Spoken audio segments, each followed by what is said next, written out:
있습니다. 우리는 행복한 사람인 줄 믿습니다.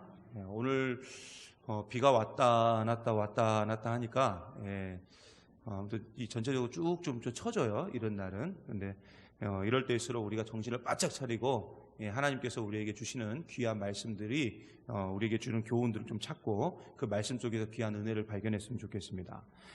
사실 근데 이제 이렇게 우리가 기대감을 가지고 사실 오늘 말씀을 좀 봤는데, 오늘 말씀을 좀 읽으면서 우리가 굉장히 많은 실망감, 그렇죠? 좌절감, 또 그다음에 불쾌함이 우리 가운데 확 느껴집니다.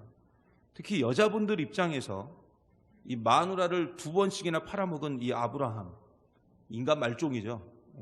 마누라를 한 번도 아니고 2번이나 팔아먹었어요. 2번이나. 인간 말종 아닙니까?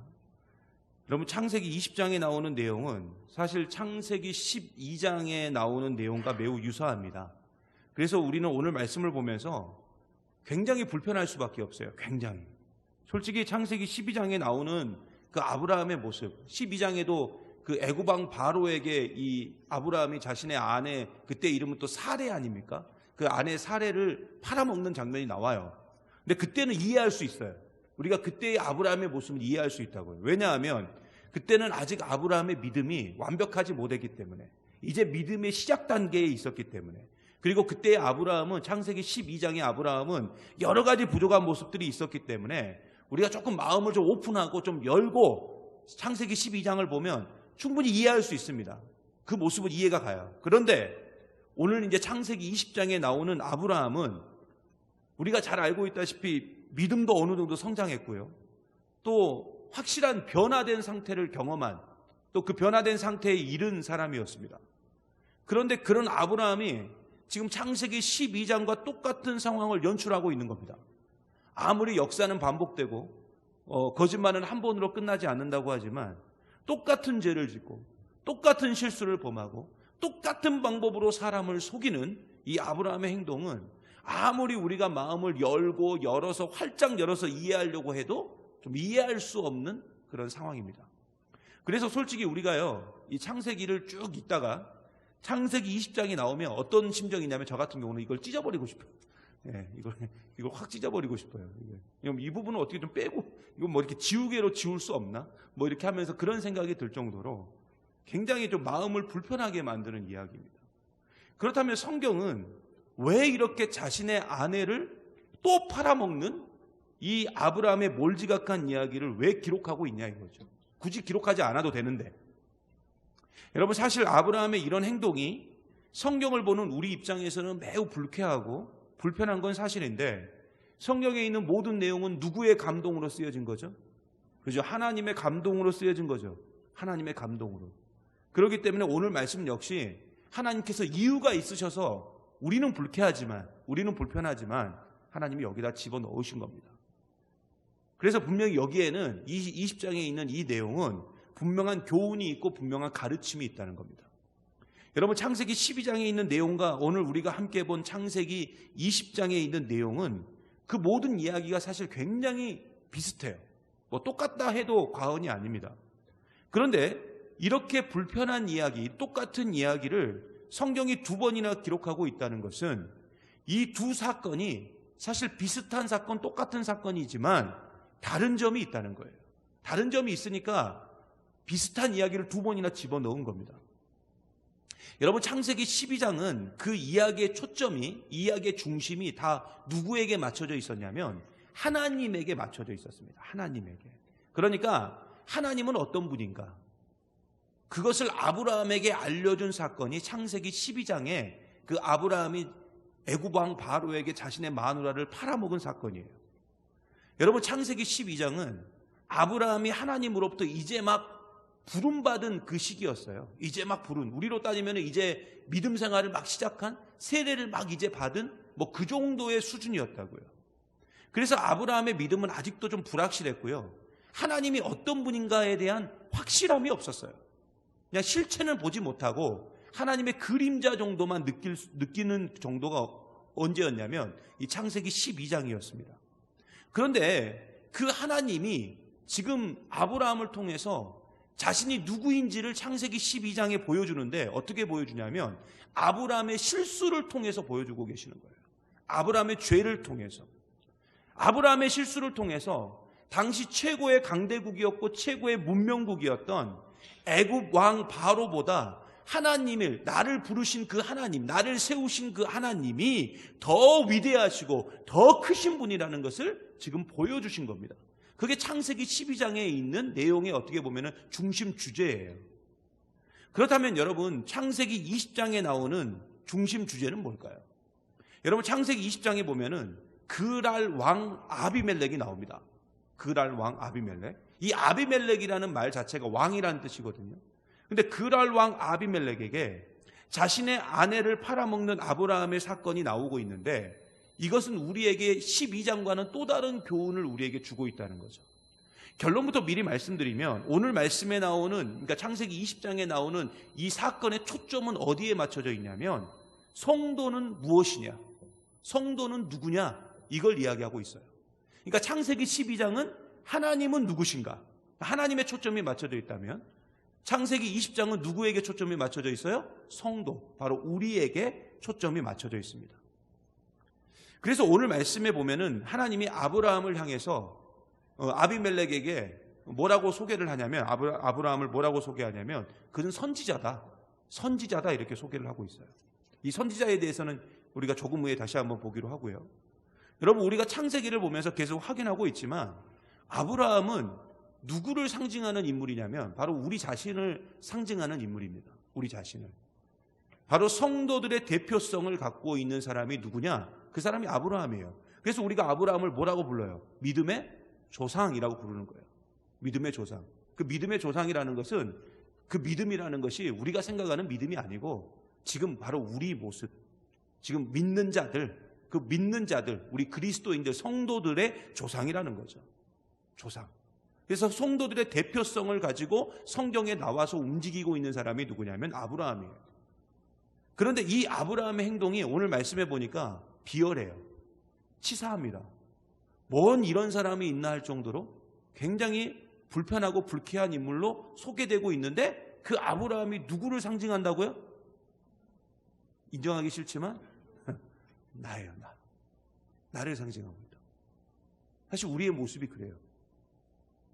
여러분, 오늘 말씀 1절 한번 볼까요? 자, 1절 보겠습니다. 1절 같이 봅니다. 시작. 아브라함이 거기서 네게부 땅으로 옮겨가 가데스와 술 사이 그랄에 거류하며. 아멘. 여러분, 그랄 지역은 우리가 흔히 아는 그 블레셋 아시죠? 블레셋 하면 우리가 골리앗부터 떠올리게 되는데, 이 블레셋과 연관된 지역이 이 그랄입니다. 그러니까 블레셋의 어떤 도시예요. 블레셋이란 나라의 도시가 그랄입니다. 그런데 이 그랄은 그 당시에 굉장히 먹거리가 풍부한 도시였대요. 잘 사는 곳이었죠. 왜 그러냐면 일단 바다와도 가깝고, 그죠? 그리고 이 기름진 비옥한 땅을 동시에 가지고 있었어요. 그러니까 이 순천하고 비슷한 곳. 그래서 순천이 상당히 먹거리가 풍성한 도시 아닙니까? 바다와도 가깝고, 그리고 이게 이 농토도 굉장히 비옥하고. 그런데 그런 곳이 바로 그랄이었어요. 근데 그랄은 애굽으로 가는 길목이었고, 또 가나안 땅으로 들어오는 초입과 같은 곳이었는데, 아브라함이 지금 이곳으로 자신의 모든 것을 이끌고 들어와요.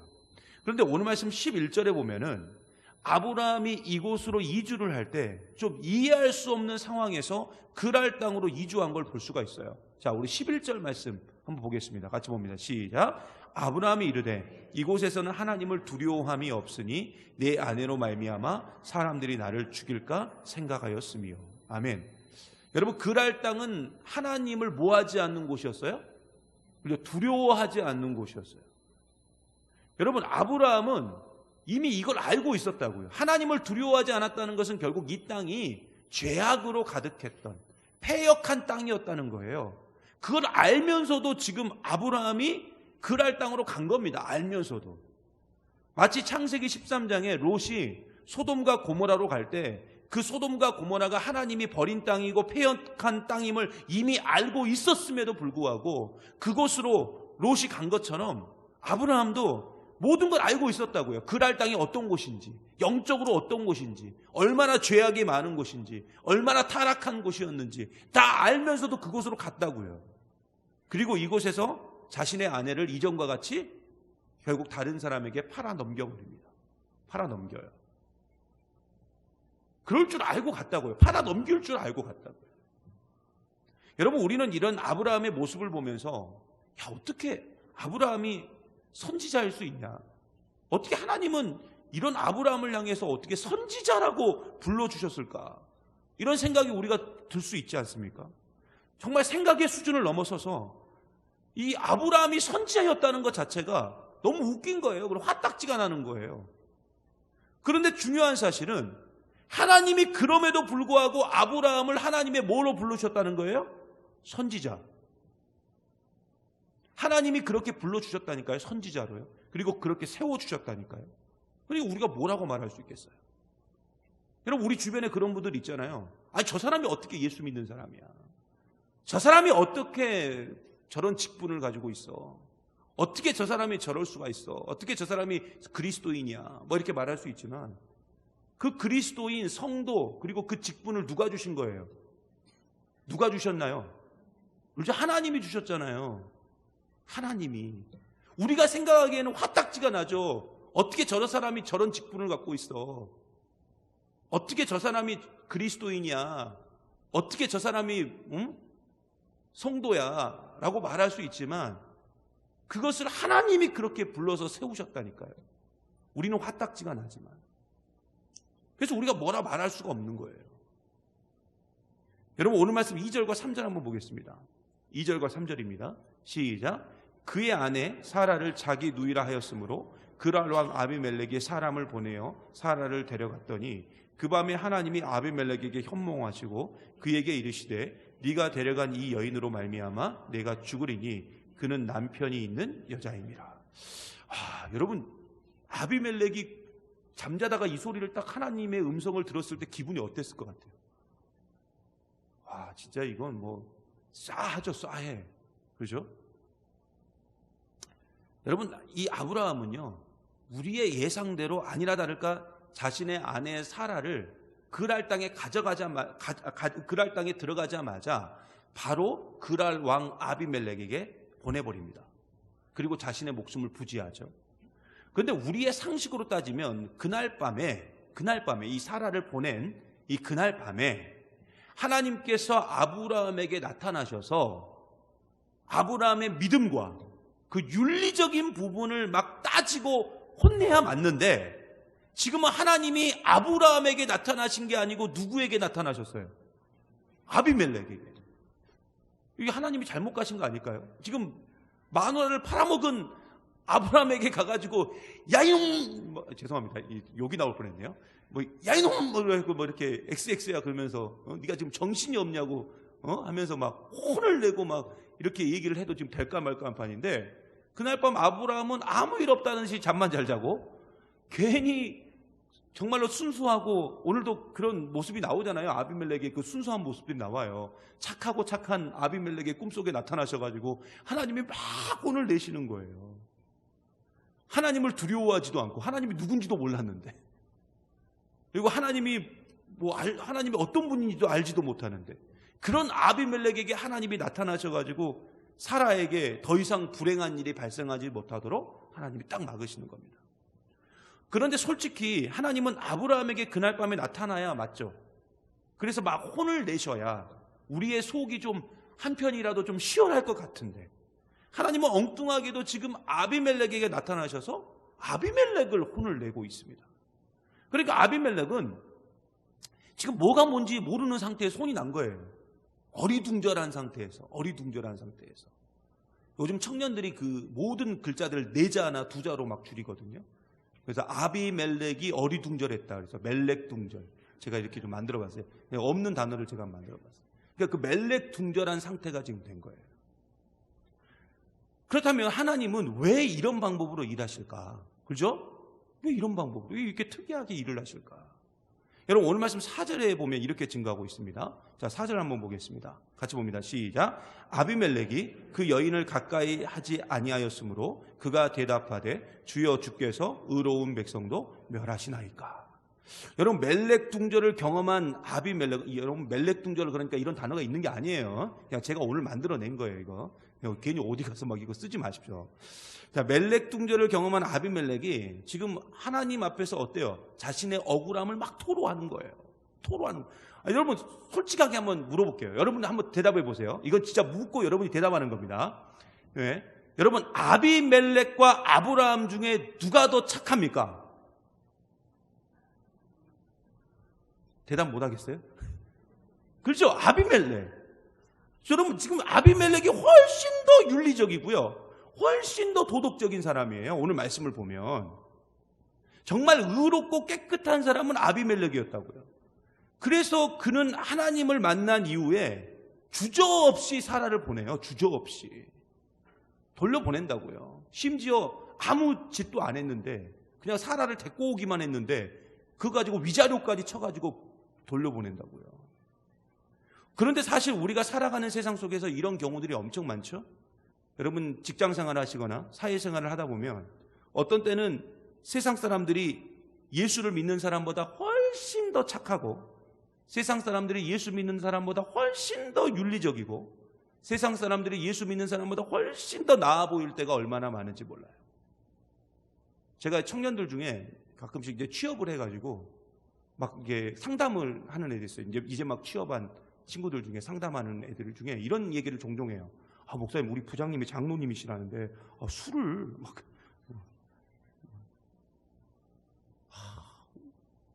우리 뭐 지금 사장님이 어느 교회 안수 집사님, 교회까지 정확히 어느 교회 안수 집사님이신데요. 아니에요. 진짜 아니에요. 인간 말종이라고 막 이렇게 얘기하시는 분들이 있어요. 그런 청년들이 있었어요. 어떻게 해야 되냐고 그럴 때일수록. 여러분 예수를 믿지 않아도 더 좋은 사람들이 얼마나 많은지 몰라요. 그런데 성도들의 모습을 보면 목사인 제 자신만 바라봐도 윤리적인 부분에서 세상 사람들만도 못하게 살아갈 때가 얼마나 많은지 모릅니다. 윤리적으로 도덕적으로 못한 것은 둘째치고 믿음이 있다는 우리의 모습을 볼 때 때로는 얼마나 쪼잔하고 얼마나 시기심도 많고 얼마나 치사하게 사는지 몰라요. 그래서 세상 사람들이 믿는 우리를 보면서 조롱하는 거예요. 야, 너희는 믿으면서 예수 믿는다는 사람들이, 예수의 제자라는 사람들이 왜 그렇게밖에 살지 못하느냐 라고 우리를 향해서 조롱하고 비판하고 심지어 어떤 때는 아예 상종조차 하지 않으려고 합니다. 물론 우리가 그렇게 형편없는 모습을 보이고 있기 때문에 하나님이 우리를 긍휼히 여기셔서 우리를 구원하셨는지는 모르겠지만 지금 우리의 모습을 보면 절대로 우리 스스로 온전하다 말할 수도 없고 더 심각한 것은 세상 사람들이, 예수 믿지 않는 사람들이 더 합리적이고 더 윤리적이고 우리보다 더 용서도 잘하고 더 이해도 잘하고 더 사랑도 하면서 살아가고 있다는 거예요. 여러분 오늘 말씀도 쭉 보시면 아시겠지만 이 아비멜렉은 되게 착한 사람이에요. 되게 착한 사람이에요. 너무 좋은 사람이에요. 그런데 하나님은 이런 아비멜렉에게 아브라함을 선지자로 지금 소개를 하고 있습니다. 그러면서 오늘 말씀 7절에 보면 이렇게 증거하죠. 우리 7절 같이 봅니다. 시작. 이제 그 사람의 아내를 돌려보내라. 그는 선지자라. 그가 너를 위하여 기도하리니 네가 살려니와 네가 돌려보내지 아니하면 너와 내게 속한 자가 다 반드시 죽을 줄 알지니라. 아멘. 여러분 선지자는 히브리어로 나비입니다. 나비. 우리가 생각하는 그 펄럭펄럭 나비가 아니고요. 그냥 이렇게 그 나라 말로 히브리어로 그냥 나비가 이제 그 선지자라는 뜻을 갖고 있어요. 근데 나비라는 뜻은 대변인 또는 예언자 또는 말하는 자, 선포하는 자 뭐 이런 뜻을 가지고 있는데 가장 정확한 뜻은 뭐냐면은 불러냄을 입은 자입니다. 불러냄을 입은 자. 그러니까 오늘날 우리식으로 말하면 그리스도인, 성도, 그것을 바로 선지자라고 말하는 거예요. 나비. 그러니까 결국 하나님은 아비멜렉에게 아브라함은 선지자다라고 말씀하시면서 결국 이 아브라함은 누구냐면은 내 백성이라는 거예요. 내 자녀라는 거예요. 내가 부르고 세운 아주 특별한 사람이라는 것입니다. 물론 우리가 이 말씀만 딱 보면 이제 하나님이 지금 너무 아브라함 편만 지금 들어주고 있는 건 아닌가? 이 아비멜렉은 뭐가 되는 거야? 이렇게 생각할 수 있는데, 여러분 조금 전에도 말씀드렸듯이 아브라함은 바로 우리를 대표하고 우리를 상징하는 그런 인물이죠. 결국 하나님께서 계속 아브라함의 편을 들어주시고 있는 것은 단순히 아브라함에게 해당되는 이야기로 끝나는 것이 아니라 바로 죄인된 우리 역시 하나님께서 지금 끝까지 편들어주고 계신다는 거예요. 그 놀라운 사랑을 지금 여기서 보여주고 있다고요. 그게 선지자라는 단어에서 다 나오는 겁니다. 그래서 우리는 오늘 말씀을 보면서 막 화를 낼 게 아니라 사실 감사의 눈물이 우리 가운데 펑펑 흘러 넘쳐야 돼요. 감사의 눈물. 무조건 우리 편을 들어주고 계시는 그 하나님의 놀라운 사랑에 감동하고 감격하고 눈물이 날 수밖에 없어요. 여러분, 우리 그 부모님들이 자기 자녀들이 이렇게 학교에서 무슨 말썽을 이렇게 피우지 않습니까? 말썽을 피우면 이제 선생님이 이제 오라 그러잖아요. 누구누구 어머님 좀 학교로 좀 오십시오. 아버님 학교로 좀 오십시오. 그러면 가면 이제 누구누구가 너무 이런 일이 벌어지고 이런 일이 벌어지고 이런 일을 했습니다라고 말하면 부모님들이 꼭 하는 얘기가 있어요. 친구를 잘못 만나가지고 절대 자기 아들 자기 딸이 잘못했다고 얘기 안 해요. 다 누구 탓을 돌려요? 친구를 얘가 원래 똑똑한 애인데 얘가 원래 이런 애가 아닌데 친구를 잘못 만나가지고 그러면 그 친구는 또 뭐라 그래요? 그 친구 엄마도 똑같은 얘기 하는 거예요. 부모니까 그래요. 부모니까 끝까지 내 자녀 편 들어주는 거예요. 하나님도 마찬가지예요. 우리가 못나고 우리가 부족하고 우리가 연약하지만 하나님은 끝까지 우리 편을 들어주신다. 그리고 이 모든 것을 통해서 왜 우리가 구원받게 되었는지를 다 설명이 되는 거예요. 다 이해가 되는 거예요. 물론 아비멜렉은 아브라함에 비해서 훨씬 더 좋은 사람이 맞습니다. 그런데 여기서 우리가 하나님께서 당신의 선택받은 자녀를 향해서 끝까지 편들어주고 계신다는 것을 우리가 잊지 말아야 돼요. 그리고 하나님은 이런 아브라함을 통해서 이삭을 준비하셨고 이삭을 통해서 우리의 죄를 위해서 십자가에 대신 달려 죽으신 예수님을 준비하고 계셨던 겁니다. 결국 이 모든 것을 설명할 수 있는 단어는 하나님의 사랑, 우리를 향한 그 긍휼하심 외에는 설명이 안 돼요. 결국 아브라함의 반복된 이러한 실수를 통해서 우리가 반드시 알아야 될 것이 있는데, 하나님은 부족하고 못난 인간의 불순종과 초라하고 연약한 우리의 모든 것을 뚫고 하나님의 위대한 역사를 만들어 가신다는 겁니다. 우리의 상태와 상관없이, 우리 교회의 상태와 상관없이, 내 모습과 상관없이 하나님은 하나님의 계획대로 하나님의 역사를 만들어 가신다는 거예요. 결국 아브라함의 모습은 우리의 모습이고, 하나님은 그 불완전함 속에서도 완전함을, 그 부족함 속에서도 풍요로움을, 그 비열하고 얍삽하고 치사한 상황에서도 지금 온전함을 만들어가고 계셨다고요. 그러므로 우리는 아브라함의 모습을 통해서 내 안에 있는 비열하고 치사하고 야비한 모습을 발견해야 돼요. 내가 얼마나 죄인인지, 그리고 내가 얼마나 연약하고 부족한 사람인지, 더 정확히 말하면 나도 마누라를 2번씩이나 팔아먹을 수 있는 그런 치사한 인간이라는 것을, 비열한 인간이라는 것을 우리 스스로 분명히 인식하면서 살아야 된다는 것입니다. 그런데 더 대단한 것은 그럼에도 불구하고 하나님은 우리 자신을 통해서 하나님의 위대한 계획과 모든 것들을 이루어 가신다는 거예요. 그게 더 대단한 거라고요. 여러분, 항상 우리는 그렇잖아요. 뭐든지 완벽한 상황, 완벽한 조건 속에서 안전하게 뭔가를 하려고 해요. 안전하게 뭔가를 하려고 합니다. 그래서 인간이 가지고 있는 그 안전의 욕구 때문에 늘 안전한 길로만 가서 최대의 결과를 내려고 합니다. 그게 인간의 보통적인 마음이에요. 심리예요. 그런데 솔직히 여러분이 인생을 살아보시면서 잘 아시잖아요.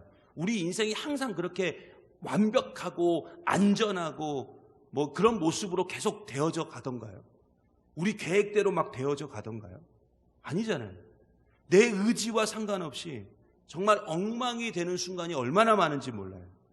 그리고 항상 그 중심에는 누가 있냐면 비열하고 연약하고 부족한 내 자신이 그 안에 딱 있어요. 근데 하나님은 그럼에도 불구하고 이 마누라를 팔아먹은, 그것도 2번이나 팔아먹은 아브라함을 통해서 예수 그리스도라는 구원의 역사를 만들어 가듯이 우리의 연약함, 우리의 부족함 그 속에서도 하나님의 위대한 걸작품을 만들어 가신다는 것입니다. 그러면 내가 생각하기에 저 사람 때문에 안 되라고 하지만 저 사람 때문에 하나님이 위대한 일을 만들어 가신다고요. 여러분, 진정한 기술자는 도구를 탓하지 않는다, 이런 말 들어보셨죠? 진정한 기술자는 도구를 탓하지 않는다. 여러분, 하나님은 최고의 기술자 아닙니까? 이 세상을 만들어 놓으신 거 보세요. 정말로 이것을 신묘막측하다라는 표현 외에는 표현할 수가 없어요. 어떻게 이 표현할 수 있는 단어가 없어요. 여러분, 그 별들이 어느 큰 행성을 중심으로 이렇게 돌아가잖아요. 또 그 큰 행성은 또 다른 더 큰 행성을 향해서 돌아가고, 이런 모습들을 보면서 완벽하게 서로, 여러분, 그 세상에 별이 얼마나 많습니까? 근데 그게 부딪히지도 않고 다 맞춰가지고, 그걸 누가 설계했냐고요? 하나님이 설계하셨어요. 여러분, 우리 인간의 육신을 보세요. 육신. 이 인간의 육신이 이것도 하나의 우주잖아요. 이거 누가 설계했겠냐고요? 하나님이 다 설계하셨어요. 그래서 이 신묘막측하다라는 단어 외에는 그 하나님의 놀라운 일을 표현할 수 있는 단어가 없어요, 이 세상에. 하나님은 최고의 기술자고요, 최고의 연주자이고요, 이 세상을 주관하시고 다스리시고 창조하신 분입니다. 그래서 지금 내 모습이 비록 연약하고 부족하고 정말 아무것도 제대로 할 수 없는 상황 가운데 있다 할지라도, 여러분, 하나님의 손이 그 안에 있으면, 하나님의 손이 닿으면 우리는 최고의 걸작품이 될 수 있는 줄 믿습니다. 결국 교회도 마찬가지예요. 내 자녀들도 마찬가지예요. 우리 가정도 마찬가지예요. 내 사업체, 내 직장 다 마찬가지예요. 내 건강, 내 물질, 모든 거 다 마찬가지예요. 거기에 하나님의 손이 닿아 있으면 최고의 걸작품이 될 수 있는 겁니다. 결국 누구의 손에 달려있느냐에 따라서 모든 게 결정될 수가 있어요. 저희 서동군 전사님이 얼마나 대단한 분이냐면, 이 광주 전남에서 기타로 5손가락 안에 드는 분이에요, 저분이. 물론 그 기준은 제가 정한 겁니다. 그 기준은 그냥, 여러분 뭐 있잖아요, 뭐 전국의 5대 짬뽕 뭐 이런 거 있잖아요. 그거 여러분 그 누가 정했겠어요? 그냥 아무나 정한 거예요. 그냥 아무나, 그냥 누가 그냥 정해 놓은 거예요. 그냥 그 기준도 없어요. 그냥 자기가 먹어봐서 세상 맛있는 곳에 5대 짬뽕 적어놓은 거예요. 똑같아요. 저도 제 경험에 의해서 광주 전남에서 우리 서동군 전사님은 기타로 5손가락 안에 드는 분이다. 내가 1등이라고 말하기는 너무 전사님이 교만해질 것 같아서 말을 못하겠고 5손가락이 안에 든다. 그래서 여러분 똑같은 기타라도요, 제가 하면은 기타를 치는 거예요, 저는. 하지만 우리 서동사님이 하면 연주하는 게 돼요. 연주하는 게. 그래서 흔한 말로 정말로 거지 같은 기타를 우리 서동사님에게 주고 쳐보라고 해도요, 우리 서동사님은 1000만 원짜리 기타처럼 연주를 해요. 그래서 저분이 일렉 기타를 치는 모습을 보면 여자들이 다 그냥 홀라당 넘어가서, 그래서 우리 교회에서 가급적 안 치고 있잖아요, 지금. 결국 하나님도 마찬가지예요. 정말 형편없는 악기와 같은 우리를 잘 조율해 주시고 제대로 연주할 수 있는 분은 우리 하나님밖에 없다고요. 여러분, 내 자녀 누가 조율할 수 있을 것 같아요? 내 힘으로 될 것 같아요? 우리 교회, 우리 여전도회, 우리 구역, 우리 남선교회, 예? 내 힘으로 조율하면 조율이 될 것 같아요? 아니에요. 하나님께 맡겨야 돼요. 하나님께 맡겨야 돼요. 왜냐하면 하나님은 우리에 대해서 너무나도 잘 알고 계시잖아요. 뭐 사업도 마찬가지예요. 여기 학생들도 있는데 공부도 마찬가지예요. 그래서 우리의 인생을 통해서 하나님의 위대한 일을 좀 이루어 가실 수 있도록 우리는 그냥 하나님만 바라보면서 나는 예수 외에는 방법이 없습니다, 이렇게 고백하며 기도하며 나아갈 때 하나님의 놀라운 역사가 이루어진다는 것입니다. 아마 우리가 보기에는 아브라함의 모습을 보면서 야, 이 인간 어떻게 이 시간에 이렇게 잠을 퍼질러 잘 수 있었을까 생각할 수 있지만, 제 생각은 제가 가만히 오늘 말씀을 묵상하고 또 묵상해 보니까 아브라함은 이미 믿고 있었던 거예요. 그냥 하나님께 내어 맡긴 거예요. 하나님이 책임져 주실 줄 믿습니다. 여러분, 하나님은 우리의 부족함, 우리의 연약함을 다 알고 계십니다. 그래서 하나님은 아브라함의 연약함을 아시고 아브라함이 아니라 아비멜렉에게 나타나셔서 오히려 그를 책망하신 거예요. 그러므로 우리의 연약함과 부족함을 다 아시는 하나님, 우리의 눈물과 고통과 상처와 아픔을 다 아시는 하나님께 여러분 간절히 나아가 간구하시기를 간절히 바랍니다. 결국 예수님 외에는 방법이 없어요. 우리의 힘과 우리의 노력으로 열심히 살면 될 것 같은데 그럼 다 착각이에요. 내가 아무리 선하게 살고 멋지게 살고 완벽하게 살려고 해도 솔직히 잘 안 되잖아요. 이것은 나 혼자, 여러분 운전하실 때 나 혼자 열심히 교통법규 지키고 나 혼자 아무리 안전운전 한다 할지라도 뒤에서 전라도 말로 셀에 받아버리면 이건 아무 의미 없어요. 저는 2번이나 셀에 받쳐봤기 때문에 신호대기 중에 그걸 알아요. 나 혼자 열심히 신호 지켜봤자 의미가 없어요. 그러면 우리가 신호를 안 지켜야 돼요? 그건 아니죠. 그냥 모든 걸 하나님께 맡기고 결국 내 힘, 내 노력으로 안 된다는 거예요. 우리가 어떤 모습, 어떤 상황이든 상관없이 우리를 끌어안으시고 우리를 붙드시는 하나님의 놀라운 사랑을 기억하시면서 그냥 우리가 할 일은 단순해요. 하나님 바라보고 하나님 의지하고 하나님만 붙드는 그 믿음의 종 되시기를 간절히 소망합니다. 바로 그때 하나님의 위대한 만지심이 우리 가운데 있게 되고 우리를 누구보다도 잘 알고 계시는 그 하나님의 만지심을 통해서 저와 여러분의 모든 삶에 있는 영역들이 다 하나님이 원하시는 것으로 아름답게 변화될 줄 믿습니다.